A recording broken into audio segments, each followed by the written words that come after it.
السلام علیکم ورحمۃ اللہ وبرکاتہ۔ محترم ناظرین کرام، سپریم کورٹ کا ایک تاریخی فیصلہ آیا ہے، وہ آج ہم آپ کو بتلانے والے ہیں۔ اولاد نے والدین کی دیکھ بھال سے انکار کیا تو جائیداد نہیں ملے گی، یہ ہے سپریم کورٹ کا فیصلہ۔ جائیداد اپنے نام کرانے کے بعد والدین کو بے یار و مددگار چھوڑ دینے والی اولاد کو انتباہ۔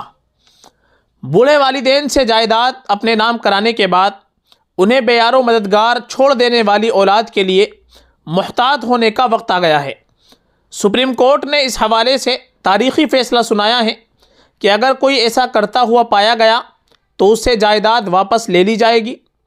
عدالت عظمیٰ کے اس فیصلے سے یہ بات پوری طرح واضح ہو گئی ہے کہ عمر رسیدہ والدین کے اخراجات کو اولاد کو ہر حال میں برداشت کرنا ہوگا، انہیں ان کے حال پر چھوڑ دینا بہت مہنگا پڑے گا۔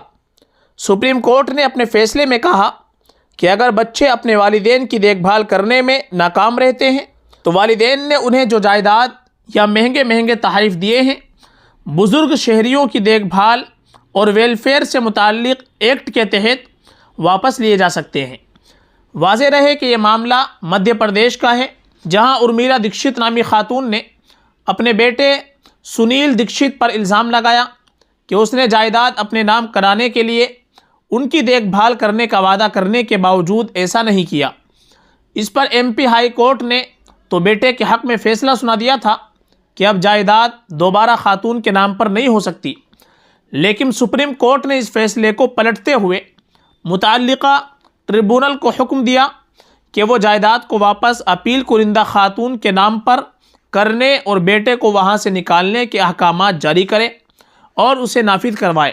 ساتھ ہی یہ واضح کر دیا کہ مذکورہ ایکٹ کے تحت معمر شہریوں کو یہ راحت فراہم کرنا قانون نافذ کرنے والے اداروں کا کام ہے اور انہیں اسے صدق دل سے انجام دینا ہوگا۔